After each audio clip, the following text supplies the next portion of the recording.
चलो देखो बेटा, कल हम लोगों ने किया था इम्पेयरमेंट ऑफ सीजीयू।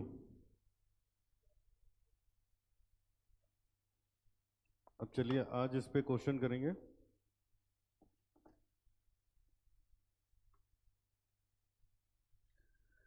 कल हम लोगों ने क्वेश्चन किया था इम्पेयरमेंट ऑफ सीजीयू पे, ठीक है। अब आज आगे लिखेंगे reversal of CGU, concept number 3। Heading लिखिए।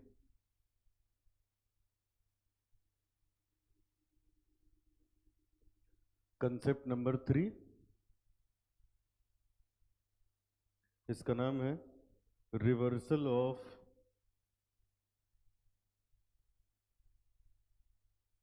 Impairment loss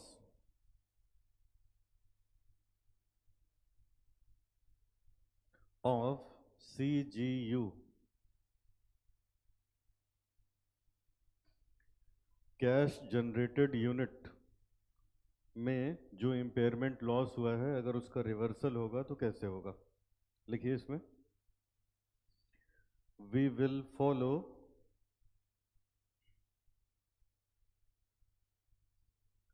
the same procedure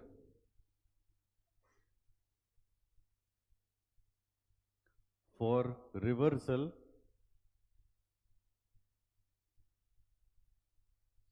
of impairment loss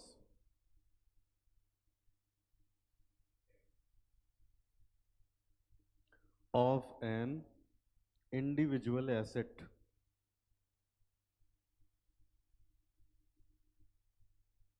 of an individual asset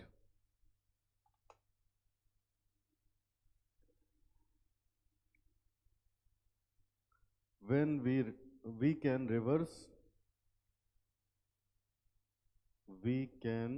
reverse impairment loss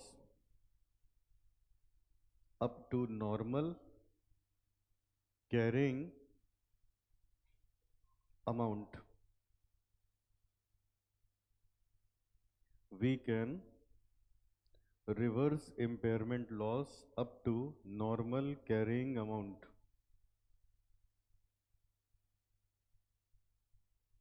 हो गया।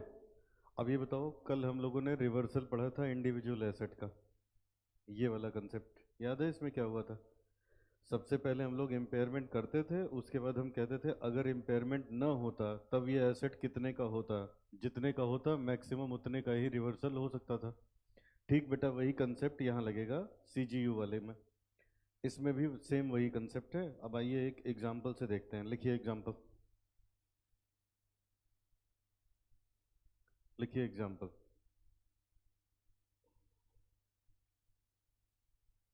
Carrying amount for asset in CGU. Asset 1 10 year की इसकी लाइफ है। एसेट 1 10 ईयर की life है और ये दे रखा है 2 लाख का। Asset 2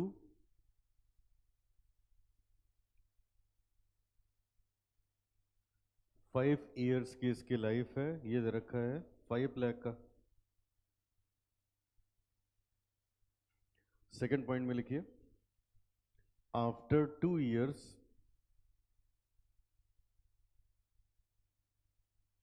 of above carrying amount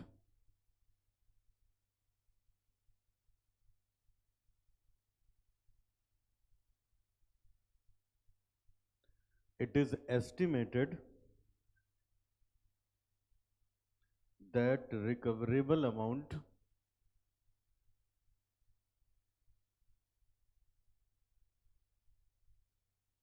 for CGU is rupees 15 lakh। Third point में लिखिए, after 2 years of impairment recoverable amount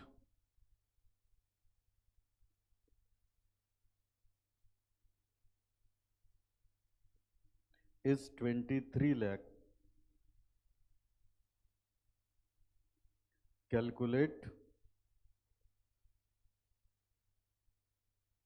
impairment loss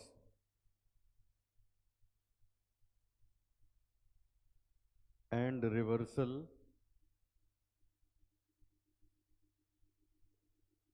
of impairment loss.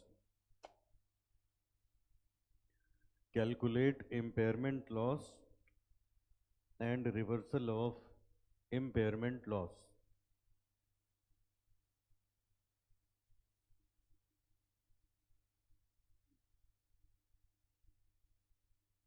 हो गया बेटा? अच्छा, अब देखो जो कल पढ़ा था एक बार रिवाइज कर लो तो ये वाला समझ में ज़्यादा आएगा इसको जब मैं सॉल्व करूँगा तो। जो कल पढ़ा था एक बार रिवाइज कर लीजिए। सामने देखिए अब कैसे। चल लिख लो, लिखो जल्दी से लिखो।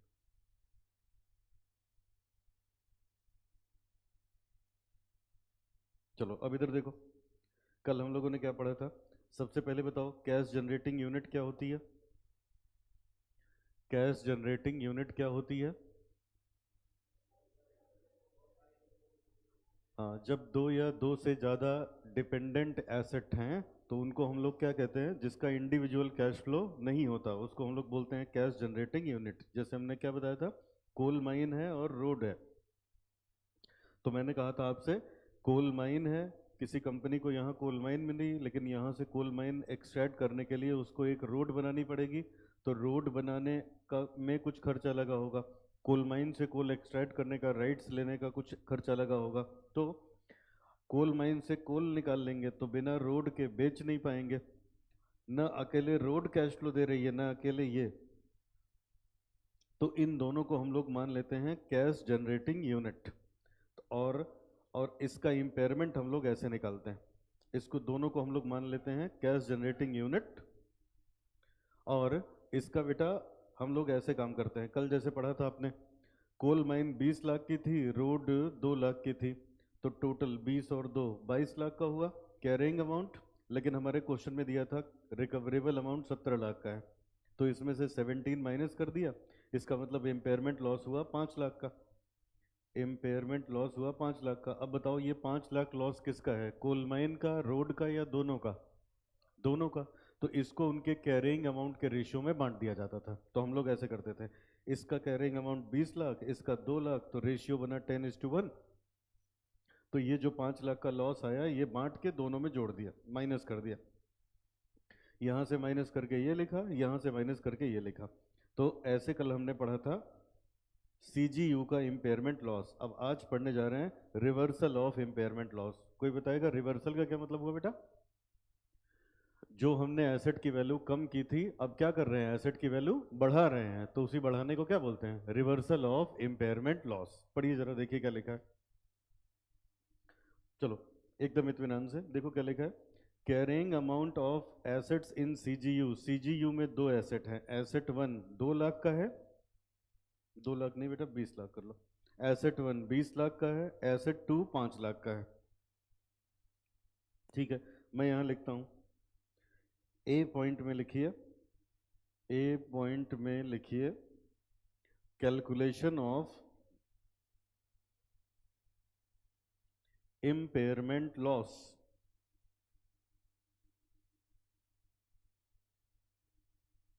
Calculation of impairment loss. तो पहले निकालेंगे कैरिंग अमाउंट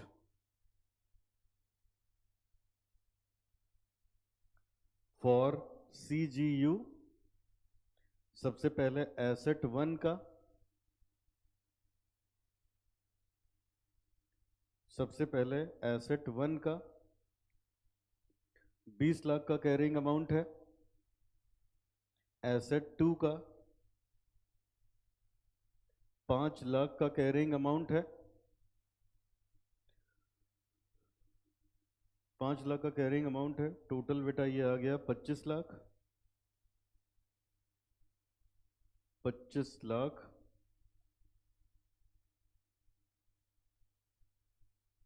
अब यहां से माइनस करेंगे डेप्रिसिएशन। अच्छा रुक जाओ पहले, बोलो यहां तक समझ में आ रहा है सबको? अब डेप्रिसिएशन क्यों माइनस करेंगे, समझ में भी तो आना चाहिए। बेटा सब बच्चे स्क्रीन पे देखो क्या लिखा है। लिखा है, फिर से मैं क्वेश्चन पढ़ रहा हूँ। Carrying amount of asset in CGU, asset 1 है 20 लाख का, एसेट 2 है 5 लाख का। इसकी लाइफ 10 साल की है, इसकी 5 साल की है। अब ये देखो क्या लिखा है, आफ्टर 2 ईयर, 2 साल बाद, carrying amount is estimated that carrying after 2 year of above, carrying amount is estimated that recoverable amount for CGU is 15 lakh। 2 साल बाद का पहले हमें निकालना है, 2 साल बाद का हमें निकालना है, 2 साल बाद जाना है। तो अब यहाँ डेप्रिसिएशन माइनस करेंगे। सबसे पहले डेप्रिसिएशन एसेट 1 का और एसेट 2 का। तो एसेट 1 है बेटा 20 लाख का, एसेट 2 है 5 लाख का। एसेट 1 की लाइफ क्वेश्चन में दी है 10 साल की, एसेट 2 की लाइफ क्वेश्चन में दी है 5 ईयर की। तो 2 साल का कितना मल्टीप्लाई कर दें तो 4 लाख एसेट 1 का डिप्रिसिएशन आ गया और 2 लाख एसेट 2 का डिप्रिसिएशन आ गया। अगर ये दोनों बेटा हम माइनस कर दें तो 19 लाख निकल के आ गया carrying amount. Carrying amount for CGU on impairment date.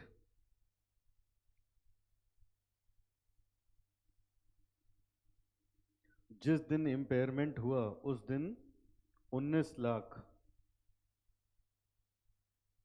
जिस दिन इम्पेयरमेंट हुआ उस दिन 19 लाख का बेटा एसेट था।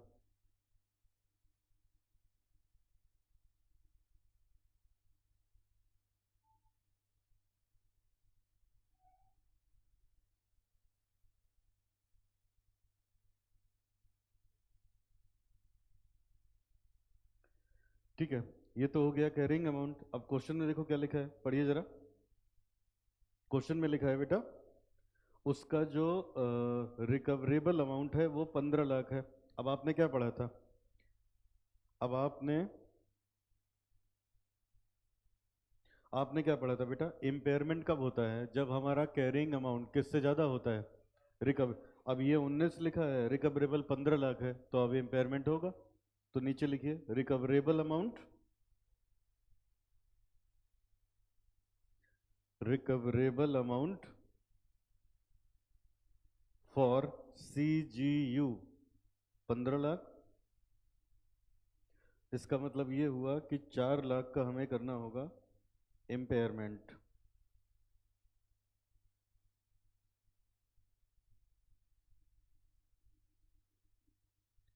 इम्पेयरमेंट लॉस 4 लाख का।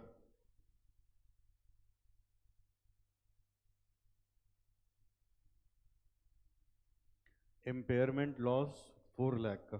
बोलो यहां तक ठीक है। अब बेटा आगे,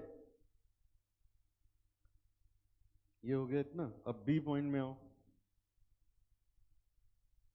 एलोकेशन ऑफ। अब ये 4 लाख दोनों एसेट पे डालना होगा। Allocation of impairment loss over assets in CGU। Allocation of impairment loss over assets in CGU।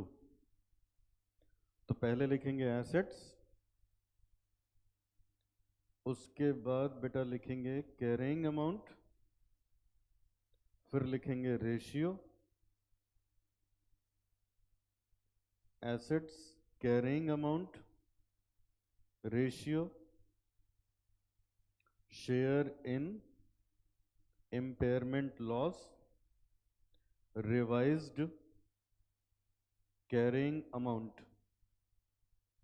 जैसे कल हम लोगों ने बनाया था स्टेटमेंट, अभी अभी अभी रिवाइज भी कराया मैंने। तो अब दोनों एसेट का पहले लिखो कैरिंग अमाउंट। एसेट है 1 और एसेट है 2। एसेट 1 और एसेट 2 का कैरिंग अमाउंट।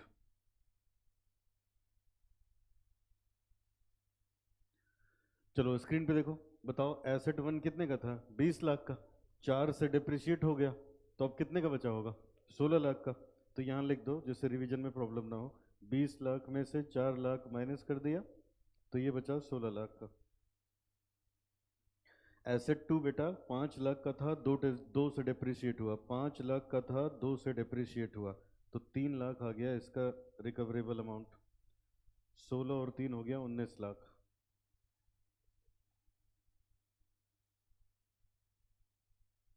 ठीक है, अब अगर इसका रेशियो निकालें तो 16:3। अब ये जो 4 लाख का लॉस आया है उसको 16:3 में बांट दो।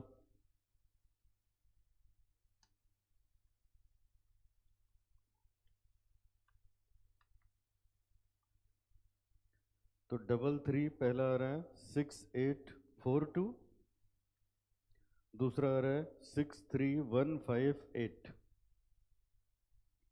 और अब जैसे कल पढ़ाया था, अगर ये 1 है, ये 2 है, ये 3 है, ये 4 है, तो 5 निकलेगा 2 - 4।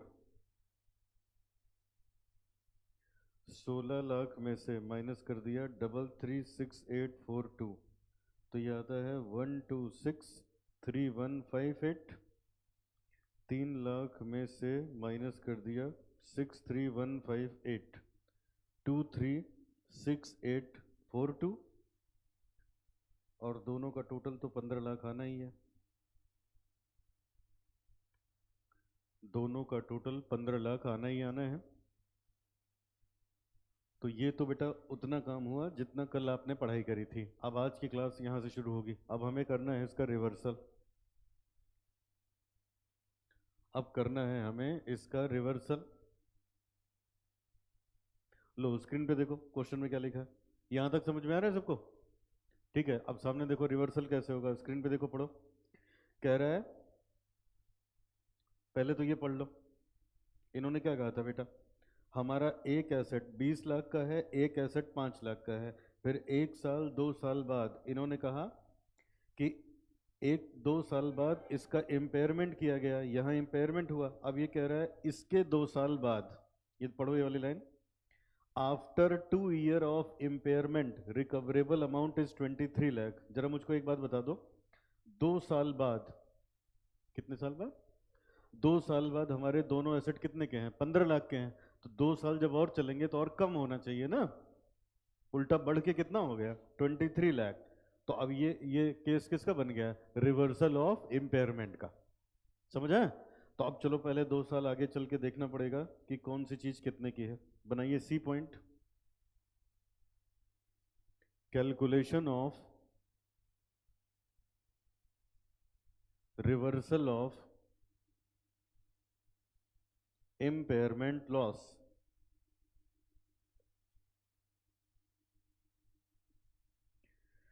Calculation of reversal of impairment loss.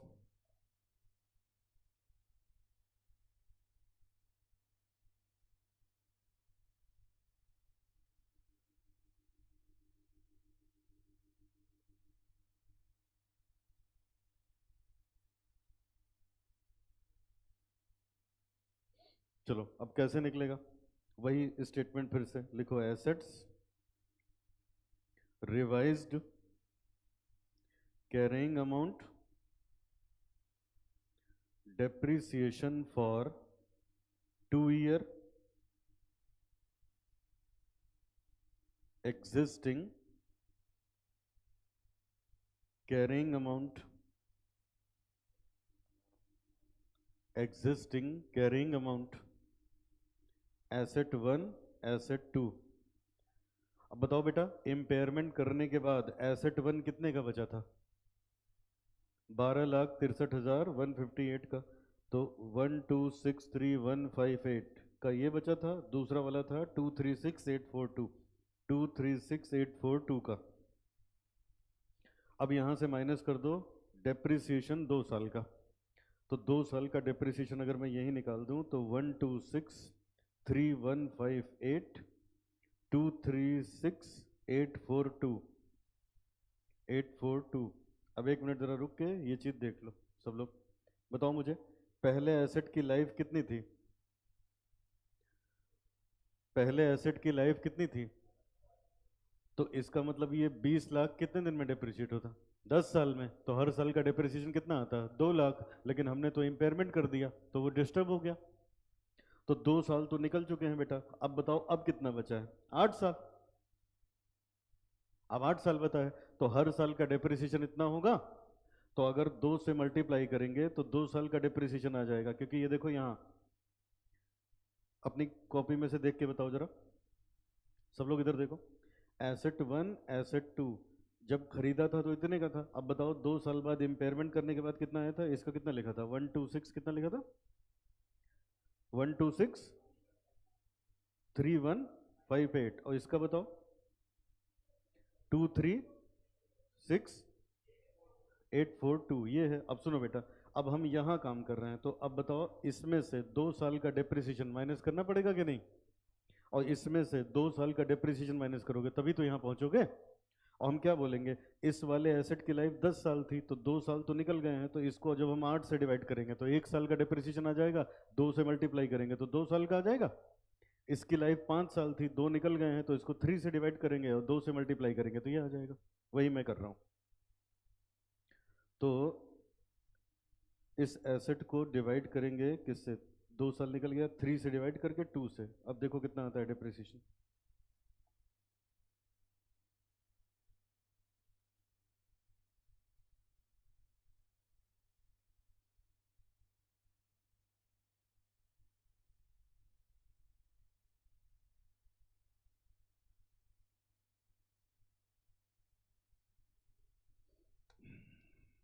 236842 divided by 3 into 2, तो ये आ रहा है 157,895 1263158 डिवाइडेड बाई 8 मल्टीप्लाइड बाई 2, ये आ गया 315,789, या 90 भी कर सकते हो, 0.5 आ रहा है तो 790।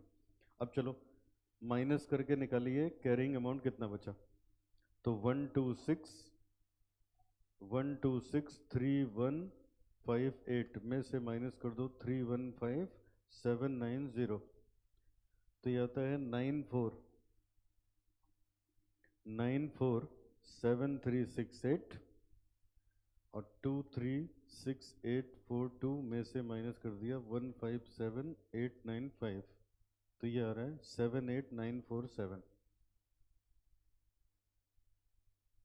इसका टोटल कर दिया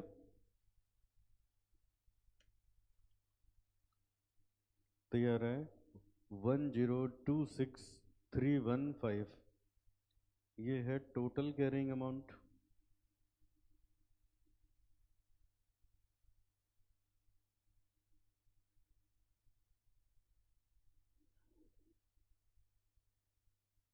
टोटल कैरिंग अमाउंट।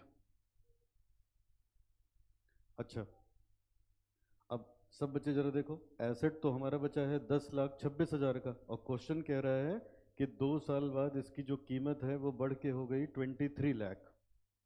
23 लाख इसकी वैल्यू हो गई बेटा।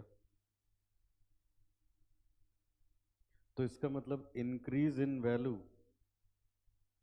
इंक्रीज इन वैल्यू अगर हम निकालें 23 लाख में से माइनस कर दिया 1026315, 1273685,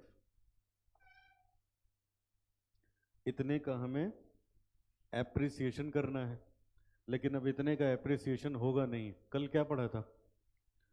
रिवर्सल कितना होगा? अगर इम्पेयरमेंट ना होता तो एसेट जितने का बचता मैक्सिमम उतना ही वो रिवर्सल पॉसिबल है। तो यहाँ भी देख लो, आओ देखो, इधर देखो सब बच्चे, डायग्राम पे आ जाओ। चलो बताओ, लगाओ दिमाग सब लोग। इधर ऊपर लिख रहा हूँ, ठीक है।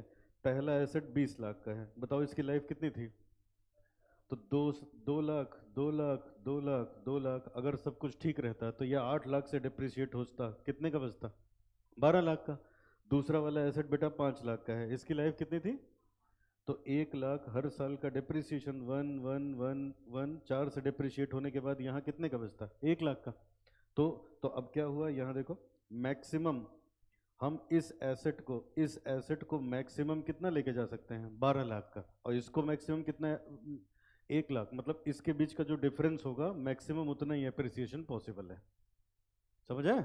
लेकिन एग्जाम में ये कैलकुलेट करके दिखाना होगा। कैसे करोगे? नीचे आओ, बनाइए वर्किंग नोट। वर्किंग नोट इसमें लिखेंगे calculation of maximum allowed reversal. Calculation of maximum allowed reversal. तो लिखेंगे normal carrying amount without impairment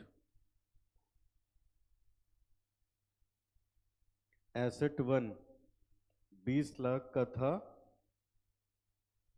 और इसमें से 8 लाख माइनस होता, 8 लाख माइनस होता। ये 8 लाख आया कैसे? अगर 20 लाख 10 साल का है तो 4 साल का कितना? तो ये आ जाता 12 लाख। एसेट 2 का बेटा 5 लाख का है, माइनस होता 4 लाख और ये आता 1 लाख का। तो इसका मतलब ज़्यादा से ज़्यादा हम अपने एसेट को बढ़ा के 13 लाख का कर सकते हैं, उससे ज़्यादा नहीं। अब तो ये हुआ बेटा। अब इसमें से माइनस कर देंगे टोटल, टोटल कह रहा हूँ, existing carrying amount. Existing carrying amount इसमें से माइनस कर देंगे। अभी अब ऊपर जोड़ा था हम लोगों ने, कितने का था? 1026315। 1026315 इसमें से माइनस करेंगे, जितना आएगा मैक्सिमम उतना ही हो सकता है। तो 13 लाख माइनस 1026315 तो 273685 ये आ गया allowed reversal.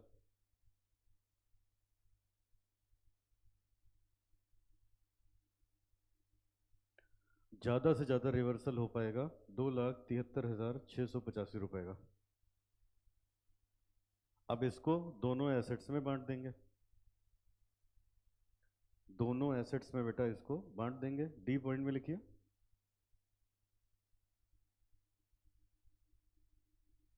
Allocation of reversal of loss. Loss को कितना रिवर्स कर सकते हो? एसेट 1 एसेट 2 में। तो मैक्सिमम 273685, 273685 मैक्सिमम हम इतना कर सकते हैं। अब इसी को रेशियो में बांट लिया जाएगा। इसी को बेटा रेशियो में बांट लेंगे। बांटे? अब देखो यहाँ क्या डाउट आता है, किस रेशियो में बांटेंगे? तो ये बताओ कितने दिन बाद बांट रहे हो, कितने दिन बाद ये कर रहे हो?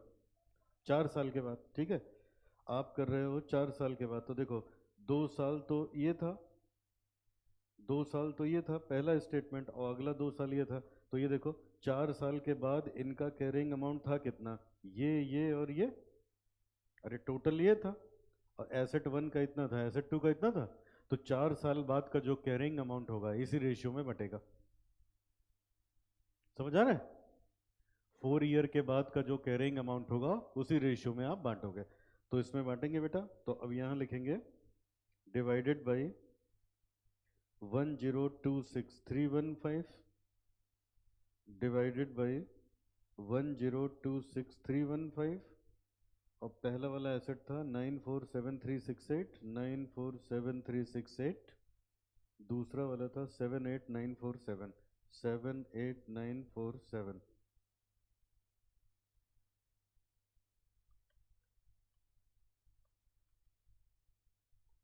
252632 21053 मैक्सिमम इतना हम लोग रिवर्सल कर सकते हैं।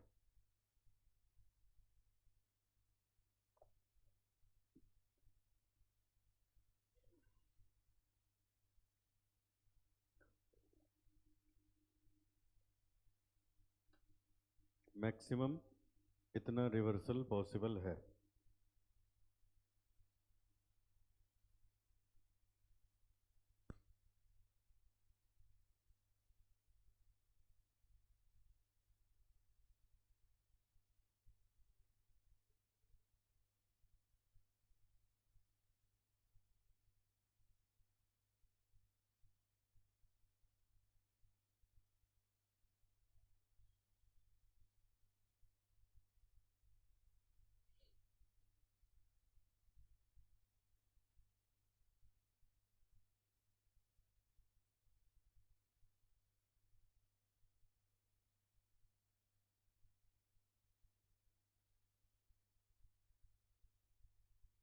बताओ रिवर्सल करना है, क्या इसमें खास बात है? बताओ रिवर्सल में कैसे कैसे किया। अब इस डायग्राम से मुझे बताइए, यहाँ एसेट कितने का था आपका? 20 लाख का पहला, दूसरा। अब उसने क्या बोला कि 2 साल बाद इसका अमाउंट कम हो गया है, तो पहले हम लोगों ने क्या किया, 2 साल बाद का अमाउंट निकाला, दोनों का कितना होगा पूरे ग्रुप का, तो वो आया 19 लाख, और हो कितना गया है 15 लाख, तो इसका मतलब 4 लाख से हमें कम करना है। तो ये जो 4 लाख है ये एसेट में बांट दिया इनके कैरिंग अमाउंट के रेशियो में, इनके कैरिंग अमाउंट के रेशियो में बांटा। हमेशा कैरिंग अमाउंट में बढ़ता है बेटा, ये देखो, जिस दिन इम्पेयरमेंट होगा या जिस दिन रिवर्सल होगा, 16 में से 4 गया, 20 में से 4 गया, 16 का ये बचा था, 3 का ये, इसी रेशियो में बांट के खत्म कर दिया। अब रिवर्सल करना था, वो भी 2 साल बाद हो रहा है, तो आज हमारे एसेट इतने के हैं दोनों, तो पहले इसको लिखा। अब 2 साल बाद हो रहा है, तो 2 साल का डेप्रिसिएशन निकाल के माइनस किया, तो ये हमारे एसेट निकले इन इतने के, टोटल आ रहा है इसका 10,26,315। क्वेश्चन कह रहा है इसको करना है 23 लाख का, तो इसका मतलब बढ़ाना कितने से है? 12,73,685 से। लेकिन अब हमें चेक करना होगा AS28 कितना बोलता है, कितना कर सकते हो, तो उसके लिए हमें निकालना होगा normal carrying amount. Normal carrying amount का मतलब अगर इम्पेयरमेंट ना होता तो कितने का दिखता, तो नॉर्मल एसेट 1 का 12 लाख, एसेट 2 का 1 लाख, दोनों मिलके हुए 13 लाख, दोनों मिलके अभी हैं 10,26,000, दोनों का डिफरेंस आया 2,73,000। तो मैक्सिमम रिवर्सल कितना हो सकता है? 2,73,000। और कितना होगा? इसी 2,73,000 को आज जो एसेट का कैरिंग अमाउंट है उसी रेशियो में बांट देंगे। समझ आया?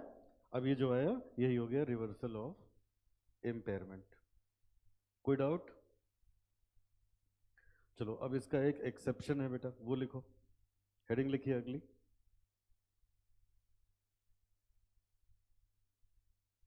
हेडिंग लिखिए कंसेप्ट 4, ये था कंसेप्ट 3, अब आगे लिखिए कंसेप्ट 4।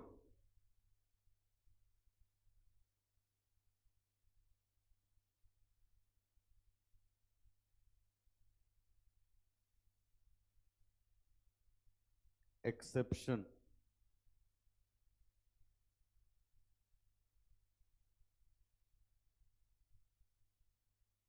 एक्सेप्शन क्या है?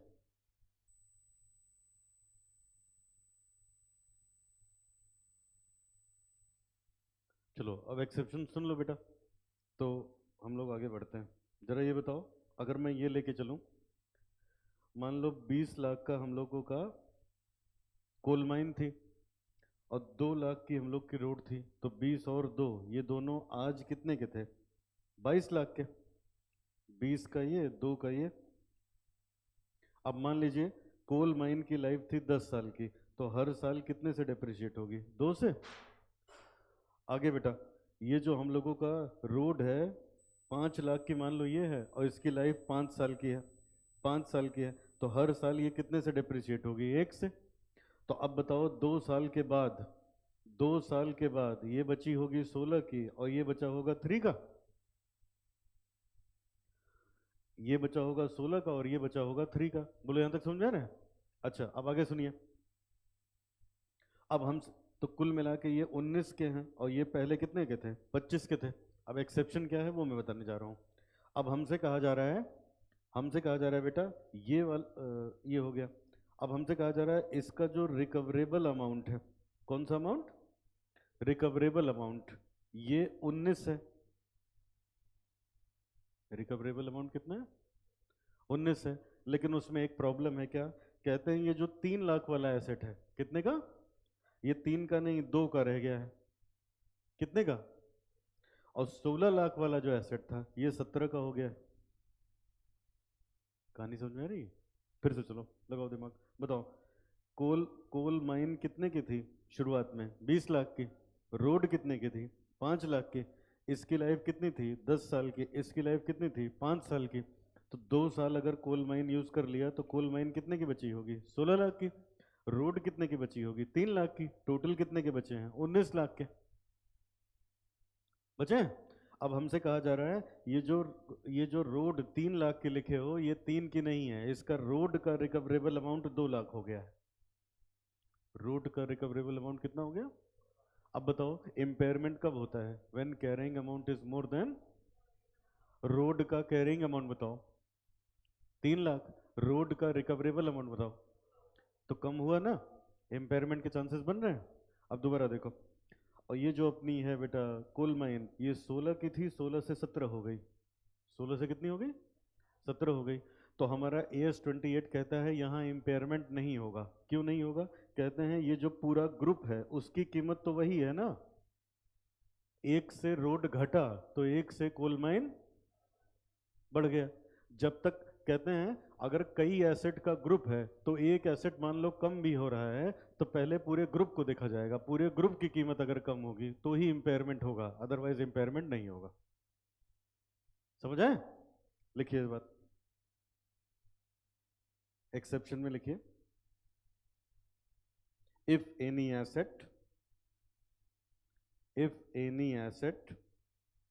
in a CGU has impairment loss individually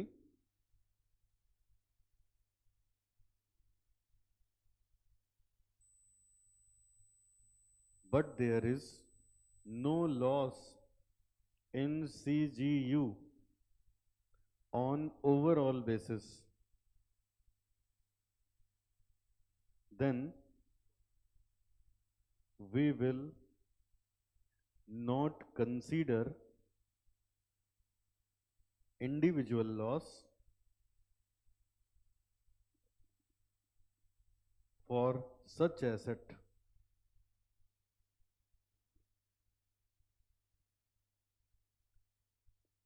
because it is a part of CGU and loss on such asset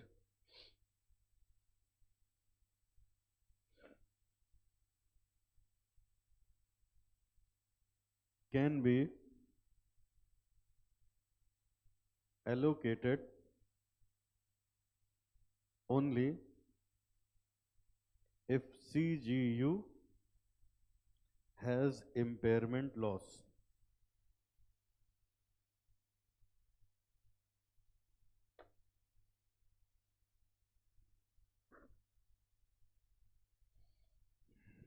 CGU आने के बाद किसी भी एसेट की इंडिविजुअल आइडेंटिटी खत्म हो जाती है। अगर ग्रुप की वैल्यू कम होगी तो हम लोग करेंगे, अदरवाइज नहीं करेंगे।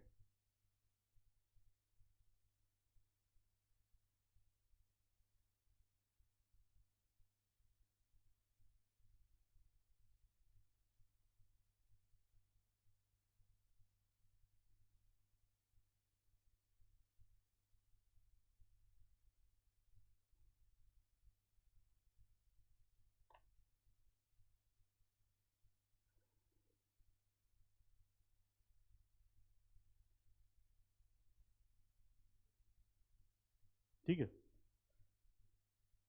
चलो अब स्क्रीन पे देखो,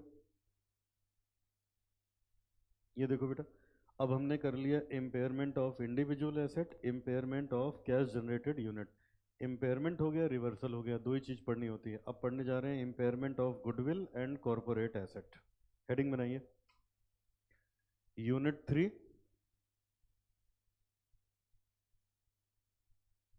हेडिंग बनाइए बेटा यूनिट 3, इसका नाम है impairment of goodwill and corporate asset.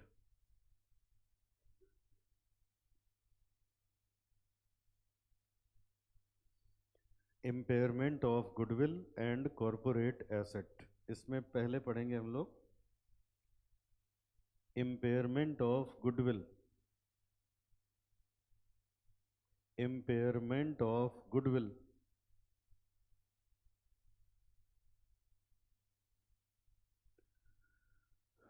पहले पढ़ेंगे इम्पेयरमेंट ऑफ गुडविल, गुडविल का इम्पेयरमेंट कैसे होगा।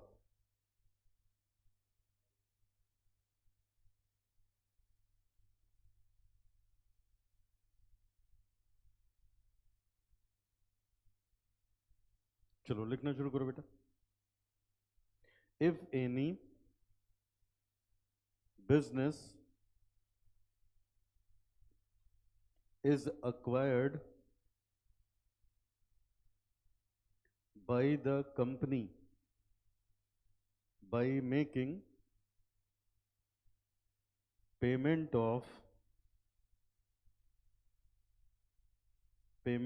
excess of purchase consideration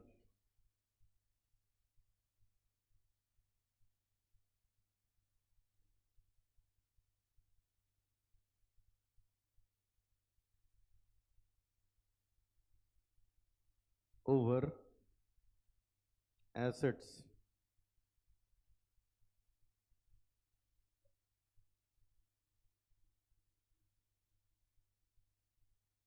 then such excess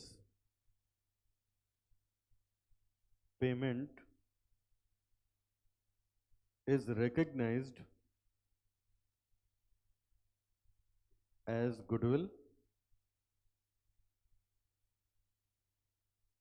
at the time of business acquisition।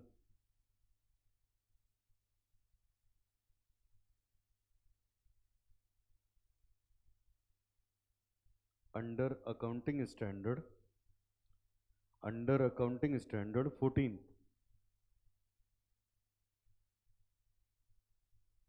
ये है फर्स्ट पॉइंट। सेकंड पॉइंट में लिखिए as per the provisions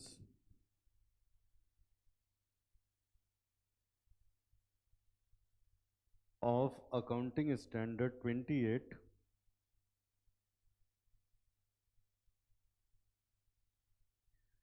impairment of such goodwill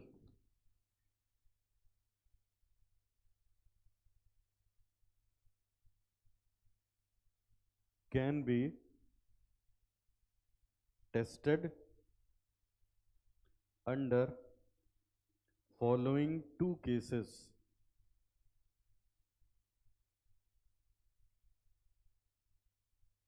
under following two cases,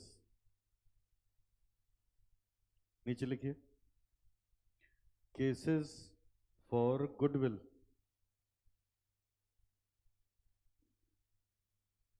cases for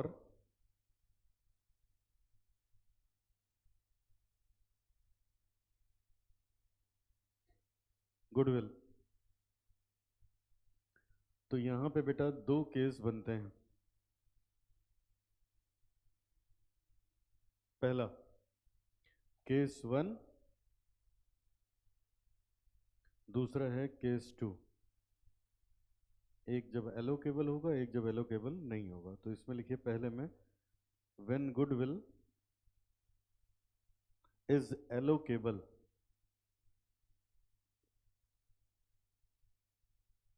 on related assets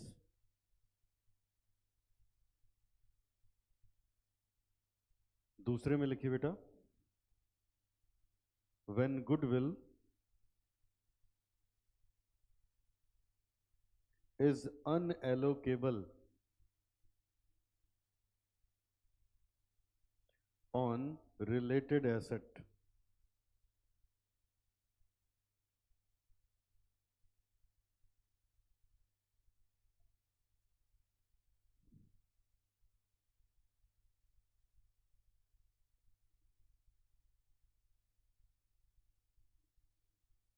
यहां लिखिए case 1 में we will follow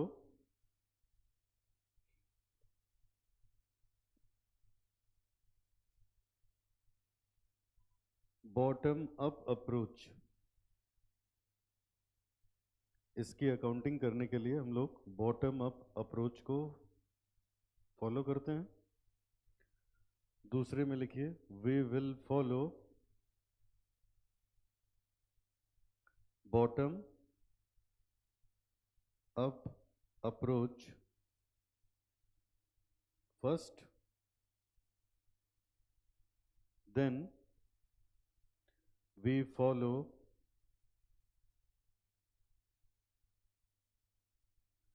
top down approach.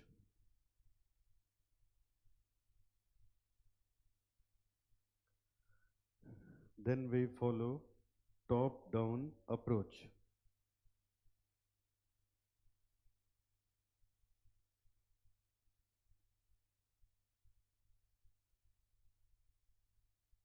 नीचे लिखिए if question is silent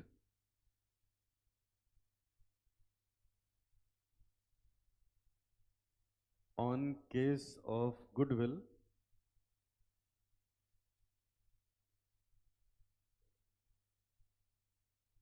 we will always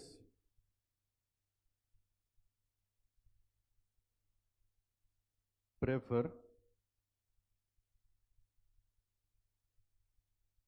case 1 for solving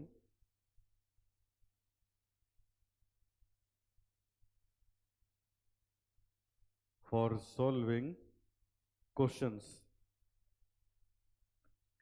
अगर question में कुछ नहीं कहा जाएगा कि गुडविल एलोकेबल है या अनएलोकेबल है तो हम लोग एलोकेबल मानेंगे।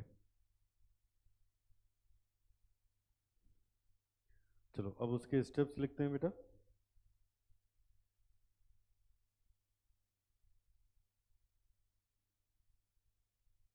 लिखिए following steps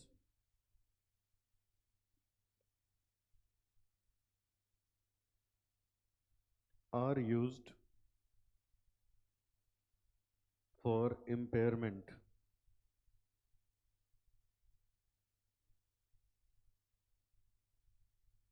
Following steps are used in impairment। पहला स्टेप लिखिए allocate goodwill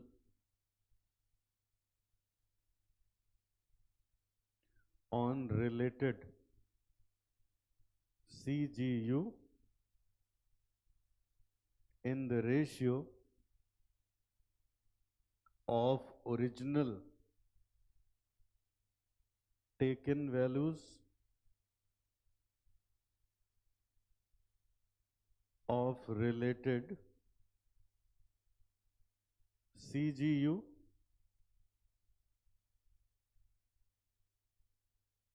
on the date of business acquisition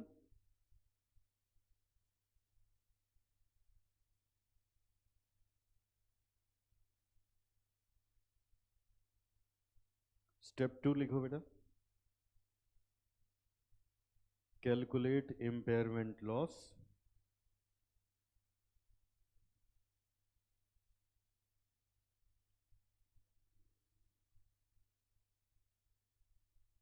for related CGU by comparing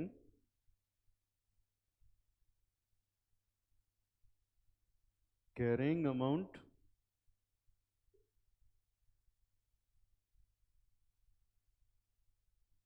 including goodwill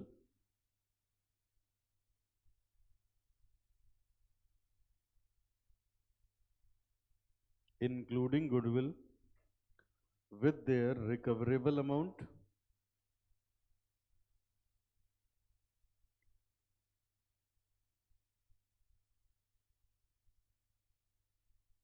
और आखिरी स्टेप है बेटा step 3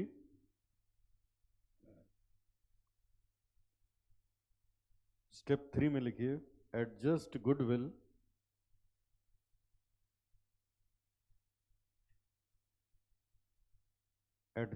goodwill first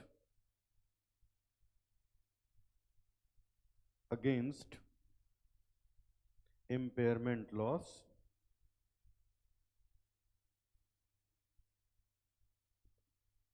in each CGU and excess loss against respective CGU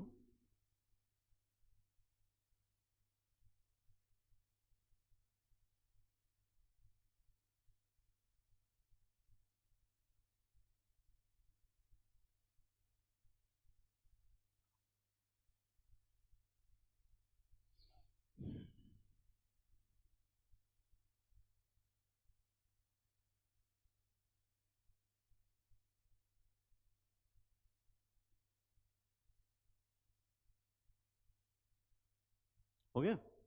चलो अब screen पे देखो बेटा, अब ये इंपॉर्टेंट है, ध्यान से सुनिएगा।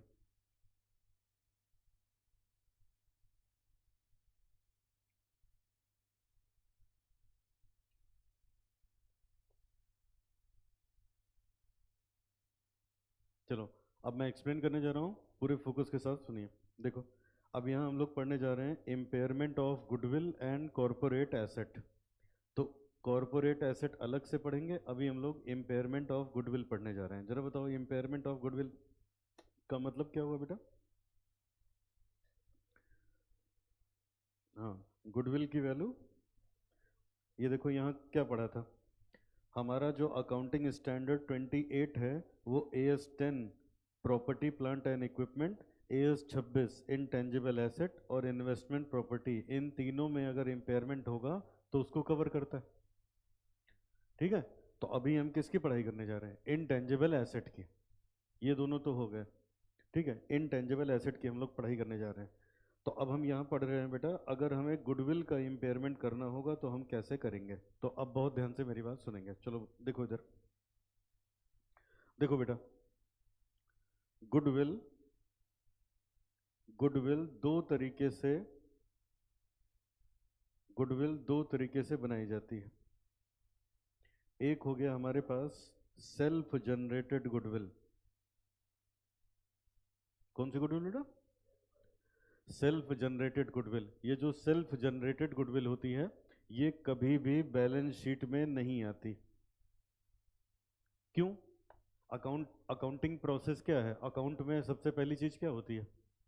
जर्नल एंट्री, उसके बाद लेजर, उसके बाद ट्रायल बैलेंस, फिर आता है कोई चीज फाइनल अकाउंट में। तो ये बताओ, जो चीज सेल्फ जनरेटेड है उसका लेन देन ही नहीं हुआ, तो जब ट्रांजैक्शन नहीं हुआ तो एंट्री नहीं बनेगी, बोलो। और जब एंट्री नहीं बनेगी तो लेजर नहीं बनेगा, लेजर नहीं बनेगा तो ट्रायल में नहीं आएगा, तो बैलेंस शीट में थोड़े ना आएगा। तो बैलेंस शीट में कभी भी अगर गुडविल आती है तो वो सेल्फ जनरेटेड वाली नहीं होती। बोलो, ये बात समझ में आई? दूसरा, तब कौन सी आती है? परचेज्ड आती है। कौन सी बेटा? परचेज्ड गुडविल जो होती है वो बैलेंस शीट में आती है। तो इसका मतलब, अच्छा ये भी बताने जा रहा हूँ क्या होती है, लेकिन ये सुन लो, यहाँ पे जो इम्पेयरमेंट होगा वो किसका होगा? परचेज्ड गुडविल का होगा, न कि सेल्फ जनरेटेड गुडविल का होगा। अब समझते हैं, चलो परचेज्ड गुडविल क्या होती है, खूब ध्यान से सुनिए। चलो अब मुझे जवाब दो बेटा, जैसे बताओ, अब कुछ लोग, परचेज्ड गुडविल क्या होती है बताओ। टाटा ने जगुआर लैंड रोवर को खरीदा है? जगुआर एंड लैंड रोवर बेटा वर्ल्ड लेवल पे एक्सेप्टेड ब्रांड है, पूरी दुनिया में बिकता है। अगर ये उसको न खरीदते, वैसी कार खुद बना के पूरे विश्व में बेचते, तो वो भरोसा जीतने में सैकड़ों साल लग जाते।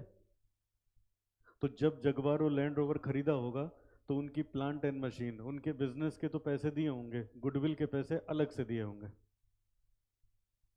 समझ में आई बात? तो उसको हम क्या बोलते हैं? Purchased goodwill. क्या बोलोगे? तो परचेज्ड गुडविल होती क्या है? जब हम किसी चीज की जो कीमत है उससे ज्यादा पैसा देते हैं तो उसी को क्या बोलेंगे? Purchased goodwill. ये देखो ना, जैसे उनका बिजनेस खरीदा होगा तो इन लोगों ने क्या एंट्री बनाई होगी, बिजनेस परचेज अकाउंट डेबिट।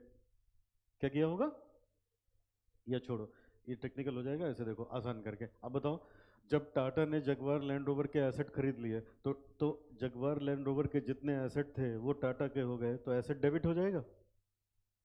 जितनी उसकी लाइबिलिटी अगर कोई होगी वो किसकी हो गई, टाटा की हो गई। समझ आया बेटा। अच्छा अब मान लो, या और इजी कर देता हूँ, ये भी थोड़ा सा टेक्निकल हो जाएगा। जैसे मान लो हमने उनके 100 का एसेट खरीदा, कितने का, और उनको पेमेंट कर रहे हैं हम लोग 300 का, तो कोई मेंटली डिस्टर्ब तो है नहीं, 100 के बदले में 300 का पेमेंट करेगा, तो इसका मतलब जो 200 होगा वो किस चीज का होगा, गुडविल का होगा। समझ आए। ये गुडविल कब आती है, AS14 में आप पढ़ते हो एमेलगेमेशन के टाइम पे, जब एक बिजनेस दूसरे बिजनेस को परचेज करता है तब ये गुडविल आती है। समझ आए। तो इसी गुडविल की आप यहाँ पे पढ़ाई करने जा रहे हो। कोई डाउट। अब बताओ कितने टाइप की गुडविल होती है, कौन कौन सा।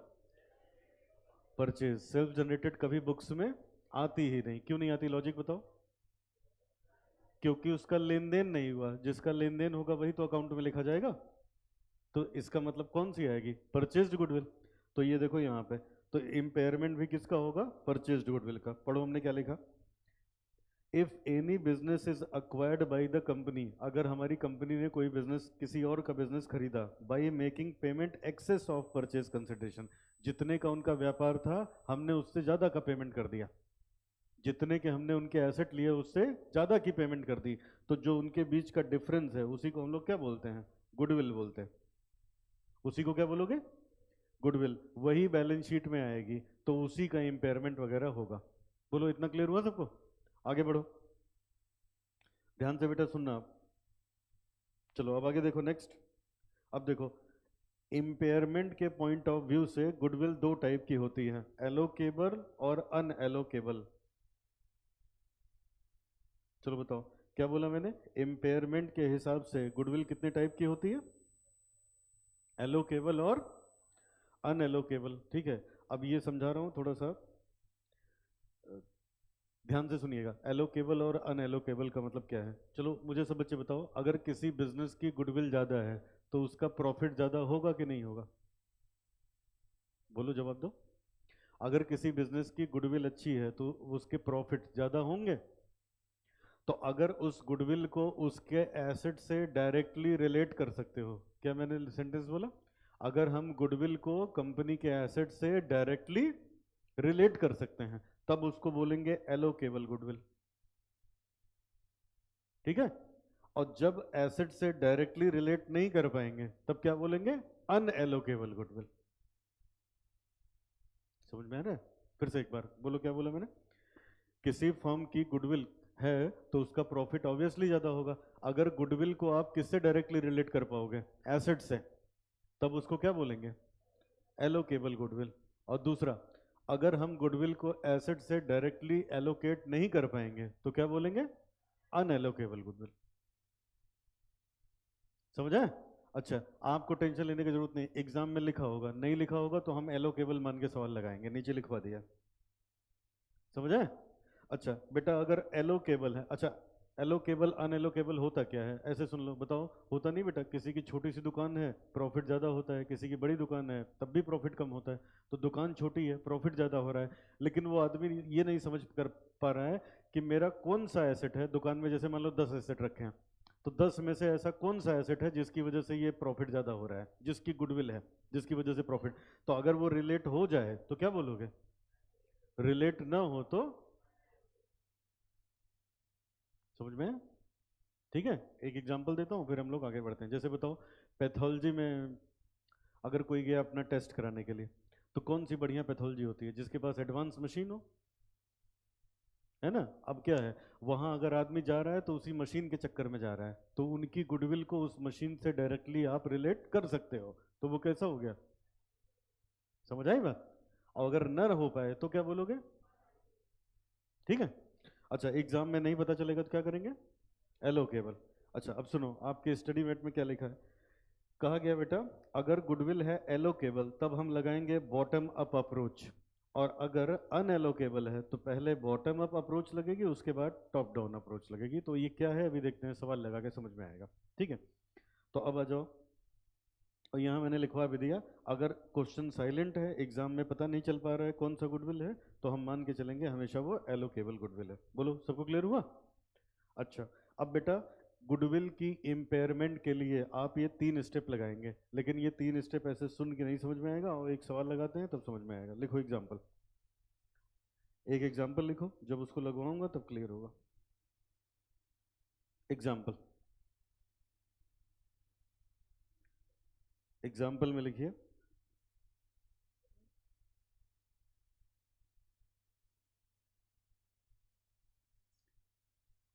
सबसे पहले लिख लो गुडविल इज एलोकेबल, ये क्वेश्चन में दिया है, और ये भी लिखा है अप्लाई बॉटम अप अप्रोच।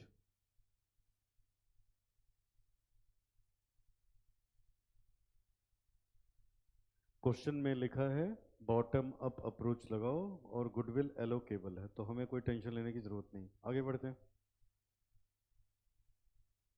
क्या क्या और दिया है। अच्छा हाँ बेटा, एक चीज तो बताना रह गया था, ये भी यहाँ भी सुन लो। सब बच्चे सामने देखो, मेरे इस एग्जाम्पल में बताओ, जो हमने बिजनेस खरीदा था वो कितने का था? 100 का। उनके एसेट्स कितने के थे और पेमेंट कितने की करी थी? तो घाटा कितने का हुआ था? 200 का। अरे हमारे लिए तो घाटा ही है जब हम ज़्यादा पेमेंट कर रहे हैं, तो उसी रेपुटेशन का पैसा दिया। अब बेटा हम लोग का AS14 कहता है, कौन सा AS14। अब बताओ जरा, अगर इसको हम बैलेंस शीट में लिखेंगे, तो ये बना दी मैंने बैलेंस शीट ऐसे समझने के लिए। यहाँ पे तो एसेट आ जाएगा 100 का, अब आप यहाँ लिखोगे गुडविल 200 की, और जैसे मान लो बैंक में अपने पास, मान लो 2 मिनट के लिए 300 रुपए थे, तो पूरा 300 खर्च हो गया होगा, बैंक हो जाएगा 0, होगा। अब AS14 कहता है, कौन सा एस कहता है, इसको 5 साल में खत्म करो, 5 साल में राइट ऑफ करो इसको। कितने दिन में राइट ऑफ करना होता है? तो हम इसको 5 से डिवाइड करेंगे, हर साल PL में कितना जाएगा? 50 चला जाएगा, 5 साल में खत्म हो जाएगा। 40 चला जाएगा, और हर साल 40 PL में डाल देंगे, तो क्या होगा? 5 साल में खत्म हो जाएगा। समझ आए? तो गुडविल को कितने दिन में राइट ऑफ कर देना चाहिए एज पर अकाउंटिंग स्टैंडर्ड 14? 5 साल में राइट ऑफ कर देना चाहिए। यहाँ तक ठीक है? तो अब बताओ सब बच्चे देखो इधर, यहाँ तक क्लियर हुआ? अच्छा अब ये देखो, बाकी सब चीजें हटाओ, फोकस करो अब इस पे। अब बताओ पहले साल गुडविल कितने के लिखी है? बोलो सब लोग, पहले साल गुडविल कितने की लिखी? अब 1 साल बीता, तो इसमें से 40 निकलेगा, PL में जाएगा, अब कितने की बचेगी?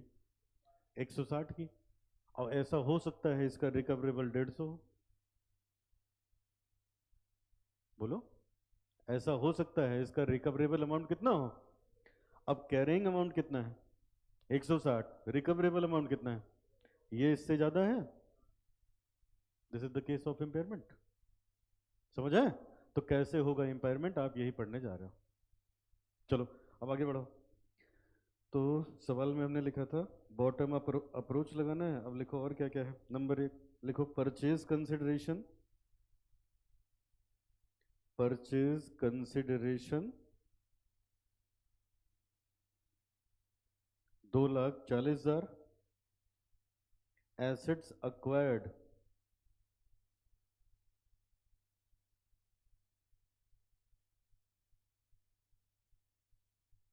अच्छा बताओ, किसी का पूरा बिजनेस ही खरीद लोगे, किसी का पूरा बिजनेस ही खरीद लोगे, तो इंडिविजुअल एसेट में आएगा कि ग्रुप ऑफ एसेट में आएगा? समझ में आया? तो इसमें CGU का कंसेप्ट आ जाएगा। तो अब यहां लिखो CGU1, इसको हमने मान लिया X, मतलब एसेट्स का एक ग्रुप हो गया, मान लो ये है 1,50,000 का। CGU2 एसेट्स का एक दूसरा ग्रुप हो गया, इसको हमने नाम दे दिया Y, ये है 50,000 का। ठीक है, सेकंड पॉइंट में लिखिए details on current date at which impairment is tested,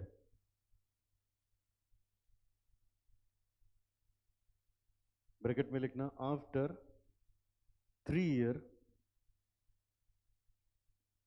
of business acquired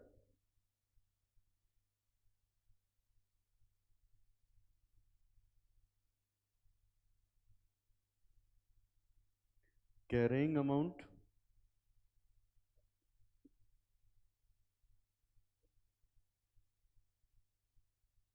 goodwill दिया है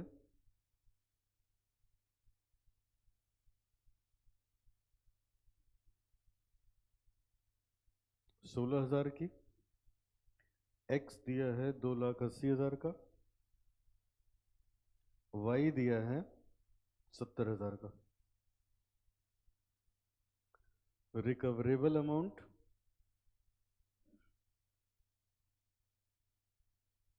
एक्स दिया है बेटा 2,70,000 का और वाई दिया है 65,000 का। Calculate impairment loss for x, y and goodwill, assuming goodwill is allocable on x and y.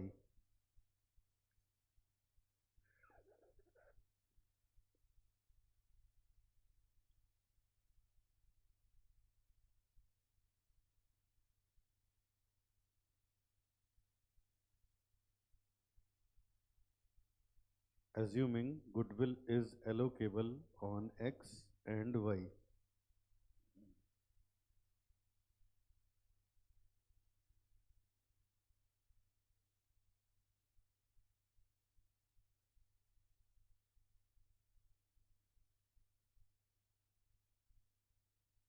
चलो सॉल्व करते हैं, लिखिए solution.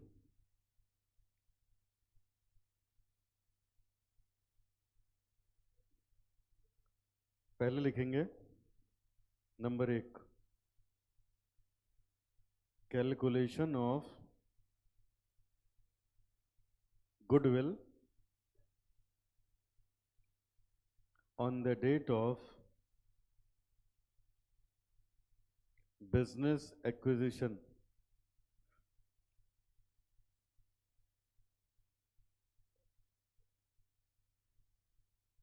Calculation of goodwill on the date of business acquisition.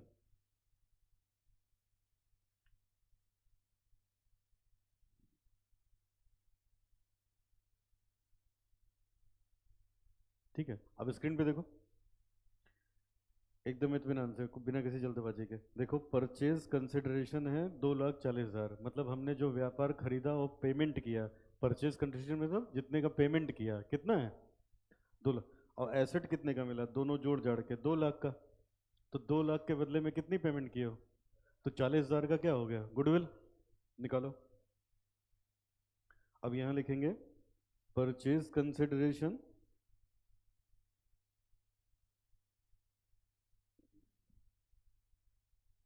$2,40,000 minus करेंगे इसमें से एसेट्स अक्वायर्ड,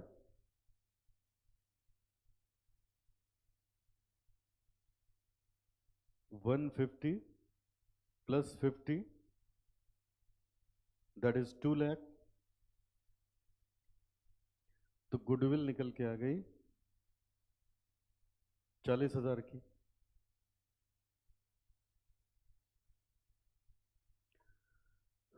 गुडविल निकल के आ गई 40,000 की।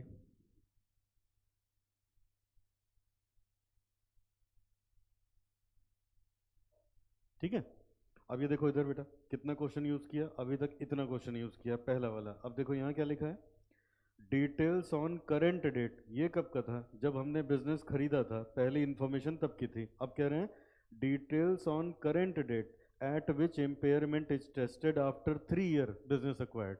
बिजनेस अक्वायर करने के 3 साल बाद, जरा एक मिनट देखो इधर मेरी तरफ, बताओ कितने की गुडविल आई, कितने दिन में हटानी चाहिए, राइट ऑफ कितने दिन में।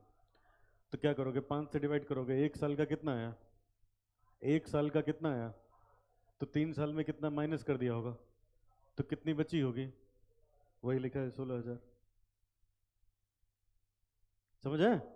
अब 3 साल बाद ये वाली गुडविल कितने की बची है? 16,000 की। और इन दोनों एसेट का कैरिंग अमाउंट दिया है, रिकवरेबल अमाउंट दिया है, और हमसे बोल रहा है इम्पेयरमेंट करो। तो आइए नीचे अब लिखिए सेकंड पॉइंट में,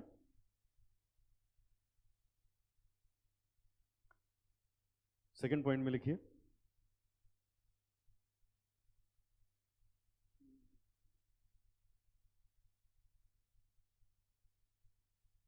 impairment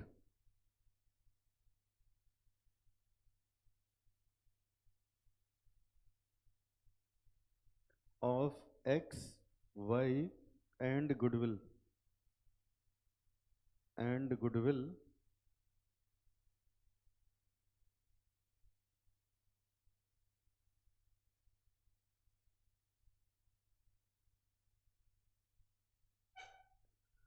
बॉटम अप अप्रोच से।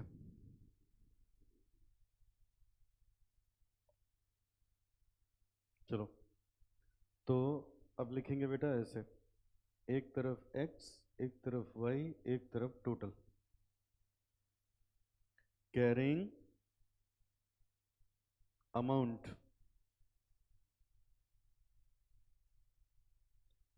प्रेजेंट का x का दे रखा है 2,80,000 और y का दिया है 70,000,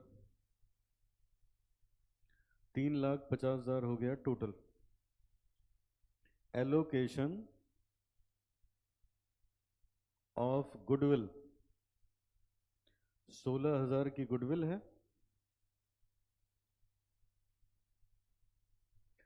16,000 की गुडविल है,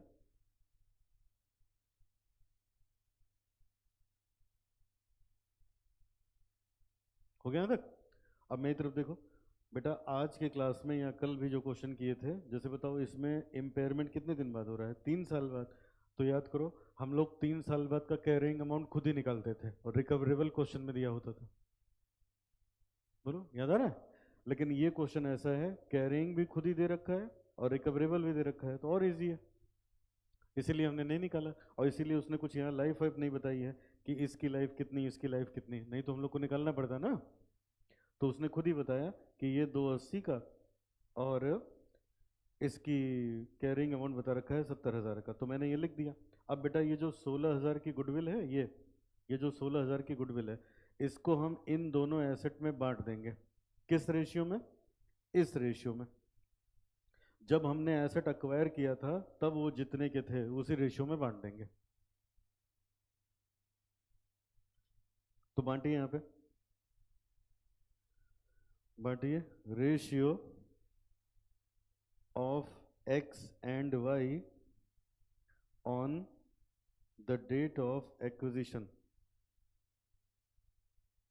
1,50,000 इज टू 50,000।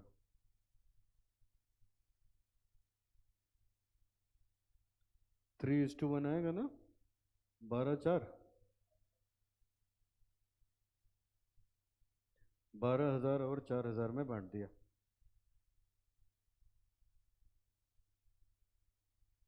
अब टोटल कैरिंग अमाउंट 292, 74, 366, और ये है including goodwill, total carrying amount including goodwill.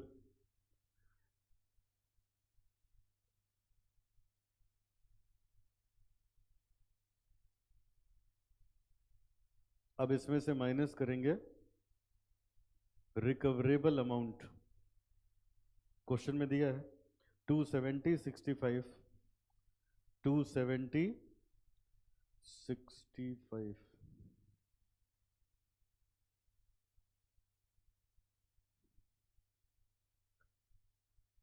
335 minus कर दोगे तो ये आ जाएगा 22,000 का इम्पेयरमेंट लॉस, 9,000 का इम्पेयरमेंट लॉस,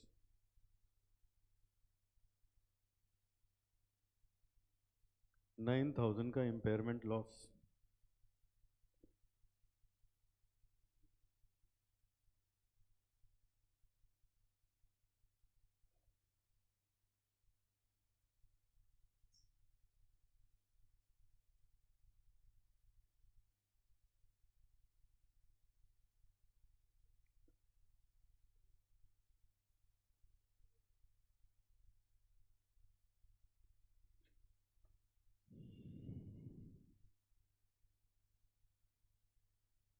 ठीक है, हो गया।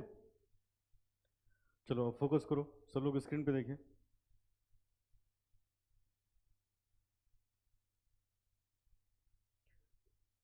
बेटा अब लिखना बंद करके जरा स्क्रीन पे देखो, एकदम ध्यान से मेरी बात सुनना, ठीक है। चलो अब यहाँ एक नई चीज़ आ रही है, इसलिए ज़रा समझते हैं एक बार।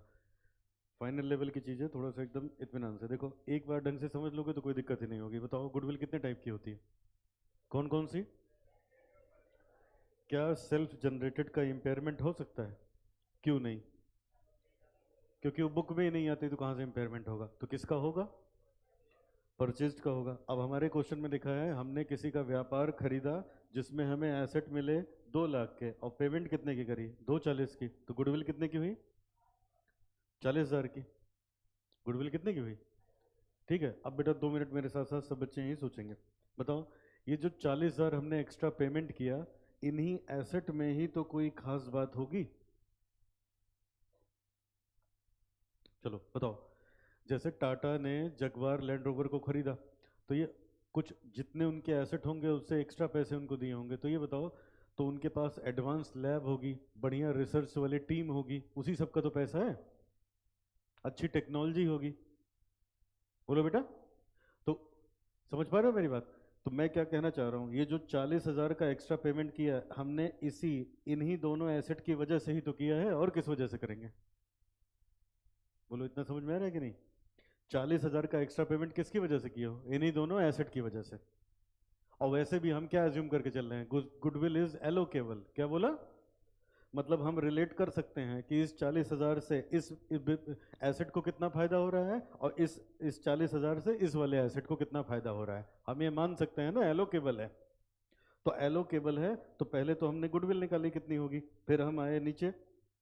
अब क्वेश्चन ने बता रखा है आज का कैरिंग अमाउंट एक्स वाई का इतना है, और गुडविल आज कितने की बची है? 16,000 की। तो मैं ये बार बार यही कह रहा हूं, ये जो आपने एक्स्ट्रा पैसा दिया, ये किसकी वजह से दिया? उन्हीं दोनों एसेट की वजह से। किसकी वजह से? दोनों एसेट की वजह से। तो इस गुडविल को भी हम इन दोनों एसेट पे डाल देंगे। किस पे डाल दोगे? दोनों एसेट्स पे।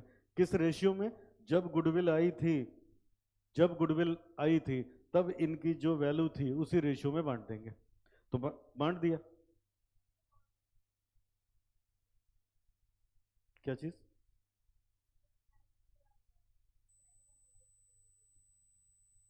क्यों करेंगे अमाउंट में करेंगे बेटा? हाँ तो लॉस करेंगे, तो अभी लॉस कहाँ कर रहे हैं हम लोग? अभी तो निकाल रहे हैं ना लॉस कितने का हुआ। आपने पहला एसेट कितने का खरीदा था? देख के बताओ कॉपी में से, पहला एसेट कितने का खरीदा था? 1,50,000 का। दूसरा कितने का खरीदा था? 50,000 का। तो एसेट आपने कितने खरीदे थे? 2 लाख का। और पेमेंट कितने की करी थी? 240 की। तो गुडविल कितने की आई थी? 40,000 की। तो ये 40,000 आया ही इसी वजह से था ना, तो इसी रेशियो में तो बटेगा। अब जब 2 साल बीतेंगे तो ये कम होगा, ये कम होगा, ये कम होगा, फिर ये कम होगा, ये कम होगा, ये कम होगा। लेकिन यहाँ जो गुडविल बची है वो बटेगी तो इसी रेशियो में। अरे प्रपोर्शन तो सेम होगा ना उनका। प्रपोर ये जो 40,000 एक्स्ट्रा दिए हो किसकी वजह से दिए हो? इन्हें दोनों एसेट की वजह से ही तो दिए हो। तो जैसे जैसे ये एसेट कम होंगे वैसे वैसे ये कम हो रही है। तो अब यहाँ इम्पेयरमेंट करना है तो क्या करेंगे? इसी रेशियो में बांट देंगे। वो यहाँ का रेशियो, यहाँ का रेशियो, यहाँ का रेशियो सब सेम होगा। तो हमने इस रेशियो में बांट दिया। बांट के हमने एसेट पे लेके आ गए, तो देखो जो एसेट एक्स 2,80,000 का था वो 12,000 से बढ़ के कितने का हो गया? 292 का। एसेट वाई कितने का हो गया? 74 का। अब इसमें से माइनस करेंगे रिकवरेबल अमाउंट, माइनस करेंगे रिकवरेबल अमाउंट। और नोटिस करो इस बात को, सामने देखो, कैरिंग अमाउंट, सब बच्चे सामने देखो। Carrying amount goodwill X Y तीनों का दिया है, लेकिन रिकवरेबल गुडविल का नहीं दिया है। क्योंकि गुडविल कैसी है? एलोकेबल। कैसी है? जब एलोकेबल होगी तो एसेट में जाके मिक्स हो जाएगी। समझ आए? अच्छा, तो अब हमने ये किया, अब इनको रिकवरेबल अमाउंट माइनस किया, माइनस करने के बाद ये जो निकला है इसी को हम लोग बोलते हैं इम्पेयरमेंट लॉस। बोलो पहले इतना समझ में आया? ये क्या हुआ? Impairment loss. अभी कुछ लिखो नहीं बेटा, मेरी बात सुनो ध्यान से। बताओ इम्पेयरमेंट लॉस समझ में है? अब बताओ इम्पेयरमेंट लॉस से हमें क्या करना चाहिए? एसेट की वैल्यू कम करनी चाहिए या बढ़ानी चाहिए? कम करनी चाहिए या बढ़ानी चाहिए? तो बताओ यहां से देख के, एसेट एक्स कितने से कम होगा? बोलो सब लोग। एसेट एक्स कितने से कम होगा? एसेट वाई कितने से कम होगा? 9,000 से। लेकिन बेटा इतने से नहीं होगा। अब सुनो, अब क्या कहा जाएगा, यहां देखो। अब कहेंगे, ध्यान से सुनना, यही सब टेक्निकल पॉइंट है।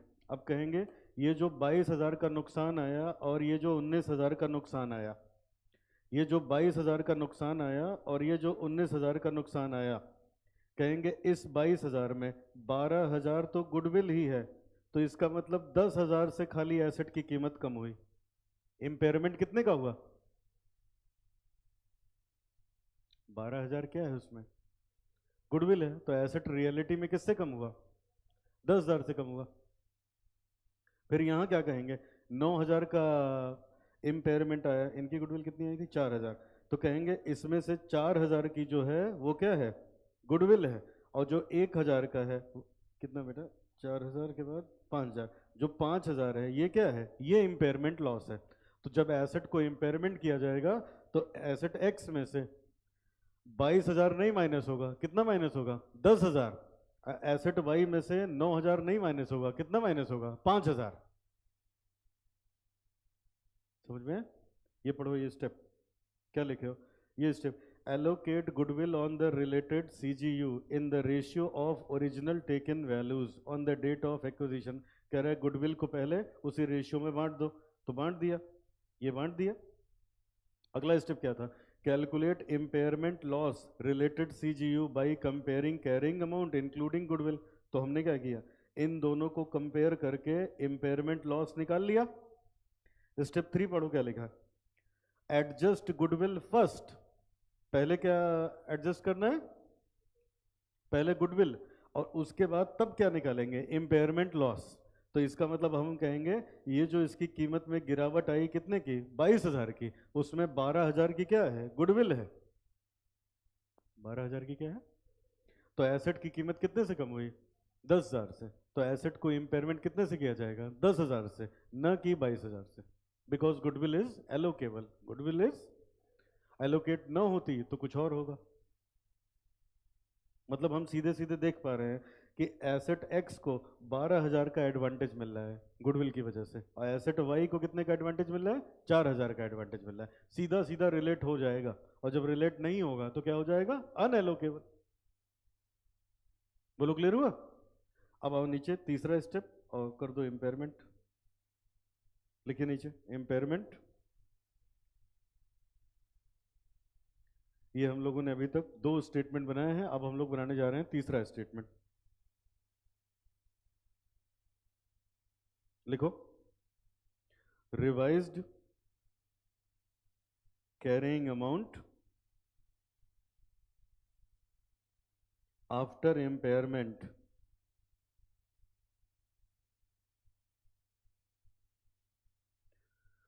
Revised carrying amount after impairment. Impairment के बाद कितने का होगा एसेट एक्स और एसेट वाई?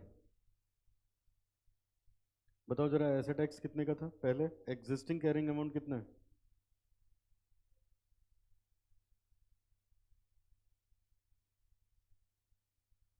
देखो क्वेश्चन में दिया है ना, एग्जिस्टिंग कैरिंग अमाउंट कितना है? इसका 280 है और इसका 70,000 है। और ये जो हमने जोड़ा घटाया ये तो इसके लिए निकाला ना कि कितना माइनस करेंगे, ये जानने के लिए। तो ये है 2,80,000 का, वाई कितने का बेटा? 70,000 का। टोटल हो गया 3,50,000। माइनस करो इम्पेयरमेंट लॉस, 10,000 माइनस होगा एक्स से, और इससे कितना निकला था? 4,000 नहीं, 5,000। 5,000 माइनस होगा यहाँ से, टोटल माइनस होगा 15,000। तो अब अपने पास निकल के आ गया एक्स, 280 में से 10 गया 270, और ये आ गया 65। इसका कोई मतलब है नहीं। और मान लो मैं ये देखो तुम लोग को समझाने के लिए ऐसे लिखूँ, एक मिनट देख लो जरा। टोटल हटा के तुम लोगों ने जो लिखा है ठीक है, अगर मान लो मैं टोटल हटा के यहीं गुडविल लिखूँ, टोटल हटा के यहीं गुडविल लिखें, तो बताओ गुडविल कितने की थी? गुडविल कितने की थी? 16,000 की थी। अरे यहाँ बताया नहीं था? कैरिंग अमाउंट गुडविल का कितना था? 16,000 का था। 16,000 का था।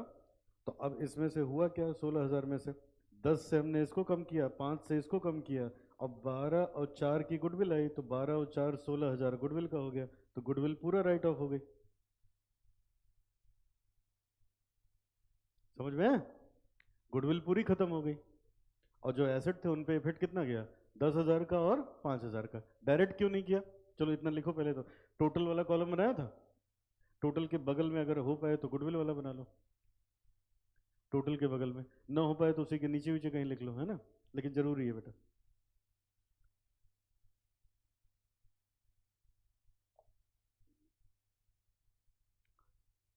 बल्कि टोटल वाला काटना ही पड़ेगा, क्योंकि टोटल में तब गुडविल भी आता है ना, है ना? गुडविल हम लोग बाद में लिख रहे हैं, टोटल वाला काट ही दो, गुडविल अलग से लिख लो बस।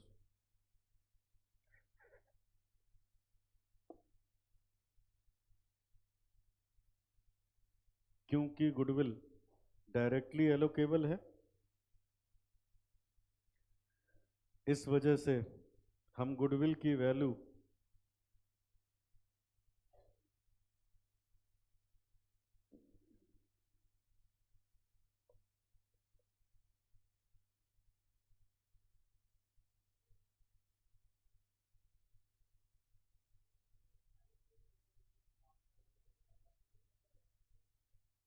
बता रहा हूँ, एक मिनट बस। हो गया? लिख लिया? चलो एक बार और पूरा समझ लो, अब जो मन में डाउट आ रहा है सब खत्म हो जाएगा, ठीक है? फिर क्वेश्चन कर लेते हैं। अच्छा अब मुझे बताओ, स्क्रीन पे देखो, बताओ है क्या? अब पूरे फोकस के साथ सुनना, इधर उधर नहीं देखना। हमारे पास एक एक्स एसेट है, एक वाई है और एक दूसरा है गुडविल, तीन चीजें ही तो है।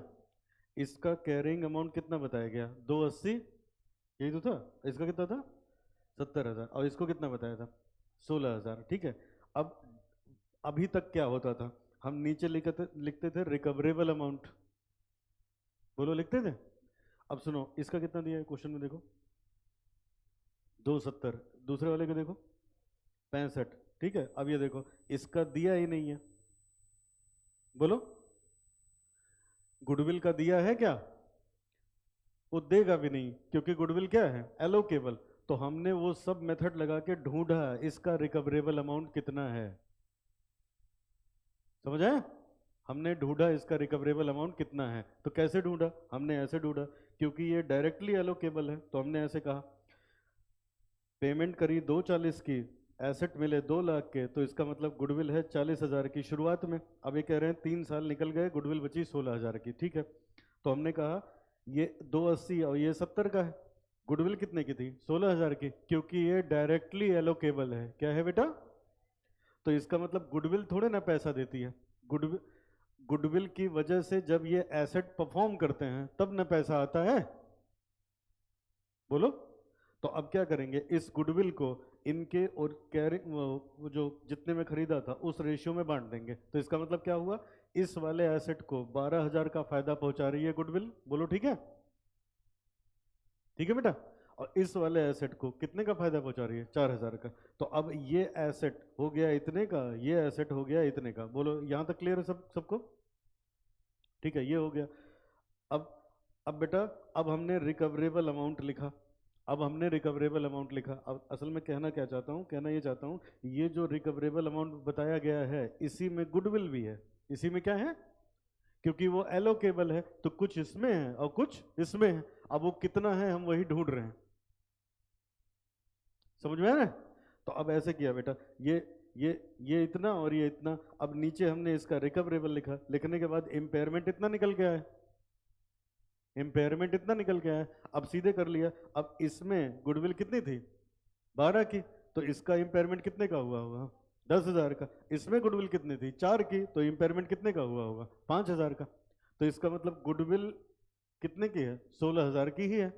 तो अब यहाँ जब आए हम लोग इम्पेयरमेंट करने, तो पहले इनका कैरिंग अमाउंट लिखा और फिर यहाँ से माइनस कर दिया इम्पेयरमेंट लॉस। इम्पेयरमेंट लॉस, अब देखो क्या हुआ, ये जो 10,000 है ये एसेट एक्स में से माइनस हुआ, ये जो 5,000 है एसेट वाई में से माइनस हुआ, और ये 12 और 4 16 गुडविल में से माइनस हो गया, तो गुडविल हो गई 0, और हम लोग के एक्स और वाई की वैल्यू निकल के आ गई।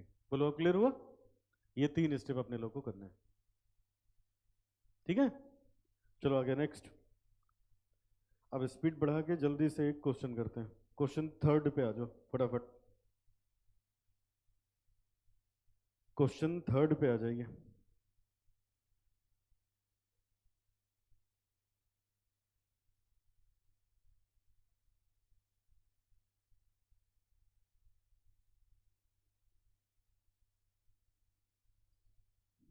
चलो ये पढ़िए।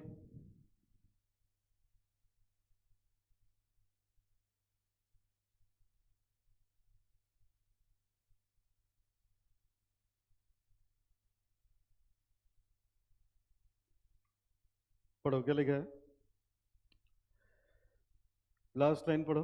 Calculate the impairment loss to be recognized in the financial statement if goodwill can be allocated on reasonable and consistent basis to the cash generating unit। तो मतलब क्वेश्चन ने बता दिया impairment loss बताओ, और गुडविल को उसने हिंट दे दिया ये एलोकेबल है। चलो ठीक है, अब पढ़ना शुरू करते हैं। On 31st March 99, A Limited acquired business of B Limited for 600 lakh। बताओ कितने का पेमेंट किया बेटा? 600 लाख का। B limited had 3 cash generating unit X Y and Z, और इसके बदले में इनको मिला है एक एक्स, एक वाई और एक जेड। अच्छा कितने कितने का? 240, 160, 80। 240, 160, 80, जरा इन तीनों को जोड़ो एक बार। 480। तो 480 का एसेट खरीद के 600 की पेमेंट किए हो तो 120 का गुडविल हुआ, हुआ ना बेटा? फिर अब कह रहे हैं ये हुआ, अब कहते हैं A limited recognise goodwill of 120 lakh. चलो दे भी दिया है, ठीक है, यहाँ तक हुआ है। तो चलो हम लोग यहाँ तक पहुँचते हैं। फिर अब फिर कह रहे हैं for the accounting year ended 31 मार्च 2003। बेट बताओ कब खरीदा था? 99 में। फिर 99 के बाद 2000, 2001, 2002, और ये पूरा निकल गया 2003 में। कह रहे हैं 4 साल के बाद X unit incurred substantial loss and recoverable amount is 270 lakh। X का recoverable amount कितना है, और कैरिंग अमाउंट अलग अलग दिया है, X का इतना, Y का इतना, Z का इतना, गुडविल का इतना। तो मेरे एग्जांपल जैसे ही तो हो गया, कैरिंग भी दिया है और रिकवरेबल भी दिया है। तो हम लोग क्या करेंगे, पहले गुडविल बांटेंगे। अरे अभी जो सवाल लगाया ऐसे ही तो था, ये कैरिंग भी दिया था, रिकवरेबल भी दिया था, और शुरुआत में कितने की पेमेंट वेमेंट हुई थी ये दिया था। चलो शुरू करो फटाफट, लिखो स्टेटमेंट शोइंग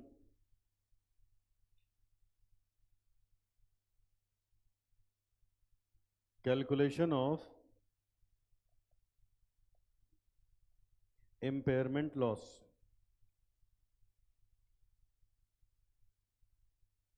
पहले लिखोगे एग्जिस्टिंग कैरिंग अमाउंट, कितना दिया है क्वेश्चन में देखो, 260, 240, 160, 260, 240, 160।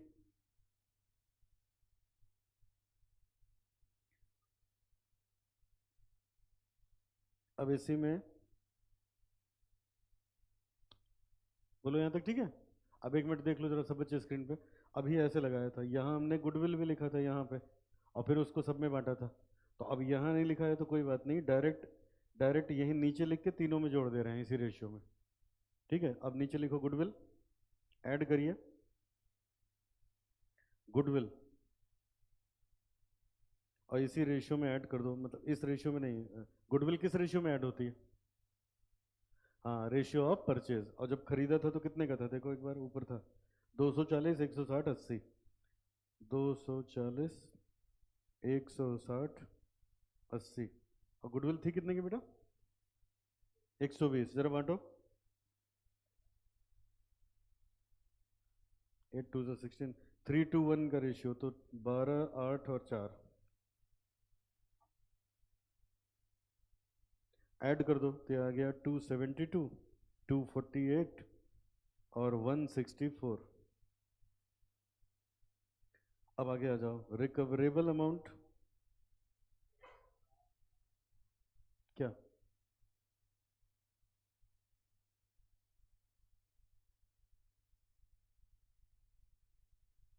क्या वो बताओ पूछो।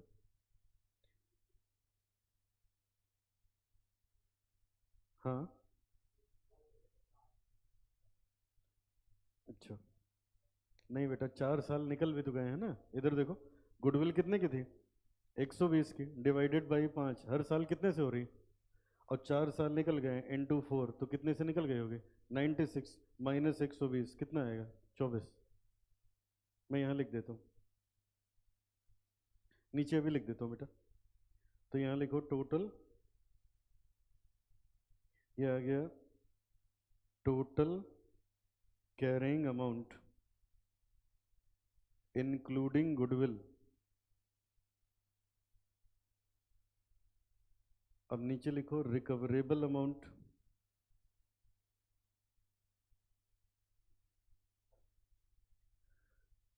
रिकवरेबल अमाउंट बताओ कितना था?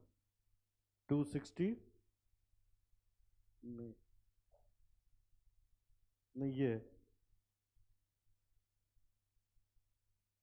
सब बच्चे देखो, ये क्या कह रहे हैं बेटा? जब एसेट खरीदा था तो एक्स था 240 का, वाई था 160 का, जेड था 80 का। ठीक है। और इसके बाद कह रहे हैं आगे, लिखा है कैरिंग अमाउंट दे रखा है, तो ये तीन के तीनों, ये चारों क्या हैं? कैरिंग अमाउंट क्या है? और हमें और क्या चाहिए? हमें और क्या चाहिए?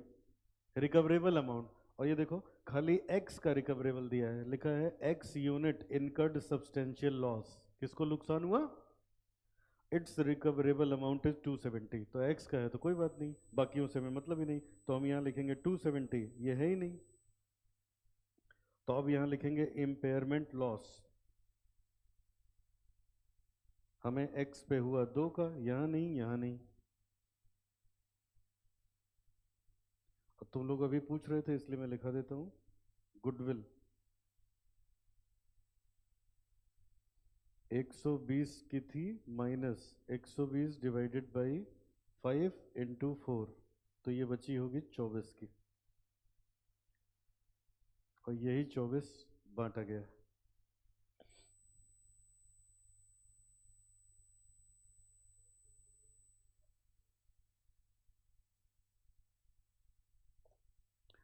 इम्पेयरमेंट कब होता है? इम्पेयरमेंट कब होता है? कैरिंग अमाउंट जब रिकवरेबल अमाउंट से ज़्यादा होता है। सब लोग सुनो जरा, इम्पेयरमेंट कब होता है? जब कैरिंग अमाउंट किससे ज़्यादा होता है? रिकवरेबल अमाउंट से। तो तो इन दोनों का रिकवरेबल अमाउंट नहीं है, नहीं है तो आपने अपने मन से जीरो मान लिया। तो अब और डीप में जाओ, इम्पेयरमेंट कब होता है? जब एक्सटर्नल या इंटरनल इंडिकेशंस हो, तो उसमें इंडिकेशन ही नहीं होगा। समझ में है? जब इंडिकेशन होगा तभी तो इम्पेयरमेंट किया जाता है। तो यहां से एक चीज और सीखा, जब किसी का नहीं बताएगा रिकवरेबल तो जीरो मत मानना, उसका नहीं होना है। बोलो बेटा। अरे पढ़ा नहीं था, जिसपे सरकार रोक लगा देगी उसके दाम घट जाएंगे, तो उसका इम्पेयरमेंट होगा। जो ठीक चल रहा है उसका क्यों इम्पेयरमेंट होगा? चलो, तो यहां कुछ नहीं होगा। अब आगे, ये हुआ। अब नीचे लिखिए, revised carrying amount after impairment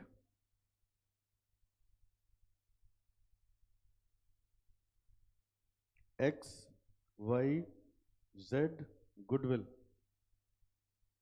carrying amount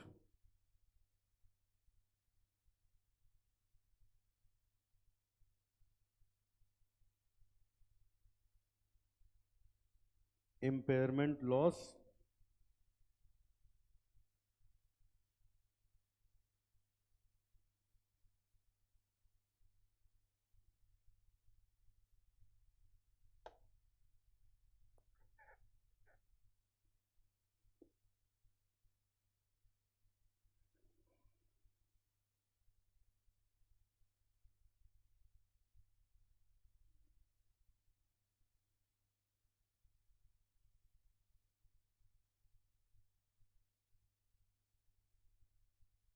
ठीक है। अब 1 मिनट रुक के सब लोग जरा देख लो तो समझ में आ जाएगा। ये देखो जो पिछला सवाल लगाया, बेटा इधर देखो, सब लोग सामने देखिए। पिछले सवाल में 40,000 की गुडविल आई थी, बोलो आई थी? इसमें 120 लाख की है, सवाल में दिया है, इसलिए मैंने ये नहीं किया।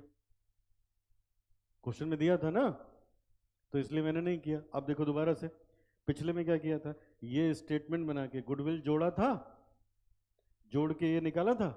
तो इस सवाल में भी मैंने ऐसे किया, ये स्टेटमेंट बनाया, गुडविल जोड़ा, जोड़ के वैल्यू निकाली। बोलो यहाँ तक मैच कर रहा है? फिर देखो पिछले सवाल में ये आने के बाद हम लोगों ने रिकवरेबल अमाउंट माइनस करके नुकसान निकाला था।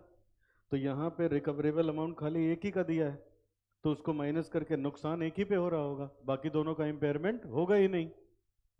बोलो यहाँ तक ठीक है? अब बताओ ये नुकसान कितने का आया? 2 का।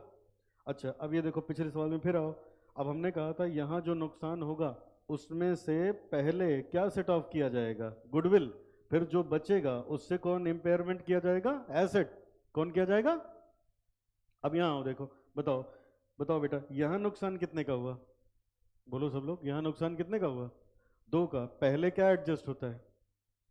पहले क्या एडजस्ट होता है? गुडविल कितने की है? 2 में से 12 थोड़े ना एडजस्ट होता है। जब नुकसान ज्यादा हो, गुडविल कम हो, तभी एडजस्ट हो पाएगा ना। बोलो, जब नुकसान ज्यादा होगा और गुडविल कम होगी तभी एडजस्ट हो पाएगा। जब गुडविल ज्यादा होगी और नुकसान कम होगा तब तब यहां कुछ करने की जरूरत नहीं है। चलो मुझे बताओ, जो नुकसान आता है उसमें पहले क्या एडजस्ट होता है? जल्दी से बोलो, पहले क्या एडजस्ट होता है? गुडविल एडजस्ट होता है। पहले क्या एडजस्ट होता है? गुडविल। तो अब सीधा ऐसे करेंगे ना, ये गुडविल यहाँ लिखी है, इसी में से 2 माइनस करके इसको 22 का कर देंगे, पहले गुडविल एडजस्ट हो गई। और ये जो हमारा एसेट है ये उसी उतने का रहेगा, 260, 240, 160। अभी रुक जाओ, पूरा नहीं समझ में आया, यहाँ फिर से देखो। देखो यहाँ क्या किया था, इसमें से पहले गुडविल एडजस्ट करी थी, बाकी एसेट की वैल्यू थी। सब लोग सामने देखो, किया था।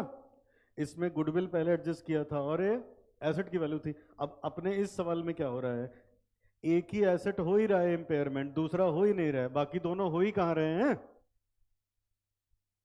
बोलो कितने एसेट हैं? एक्स वाई जेड, और वाई जेड तो हो ही नहीं रहे हैं, कौन हो रहा है? एक्स ही तो हो रहा है, एक्स हो रहा है। तो एक्स हो रहा है बेटा, और इसका नुकसान आया कितना? 2 का। तो 2 में से ऐसे तो हो नहीं सकता, हम पहले 12 एडजस्ट कर दे, फिर जो बचेगा उतने का इम्पेयरमेंट होगा। तो इसका मतलब क्या हुआ, ये जो 2 आ रहा है उससे एक्स की वैल्यू कम करी ही नहीं जाएगी। क्या कम होगा? गुडविल। तो बात तो वही हो गई ना कि गुडविल एडजस्टेड फर्स्ट। एक्स 260 का था, 260 का है, वरना ये 258 का हो जाता ना। बैठा दिमाग में? गुडविल इज एडजस्टेड फर्स्ट, तो ये होगा। अब बताओ कौन, किसकी वैल्यू गिरी, किसका इंपेयरमेंट हुआ? हाँ लेकिन उसका इफेक्ट किस पे है? गुडविल। एंट्री बताओ, impairment loss account debit to goodwill, profit and loss account debit to impairment loss. चलो एंट्री लिखो नीचे, journal impairment loss account debit to goodwill और profit and loss account debit to impairment loss.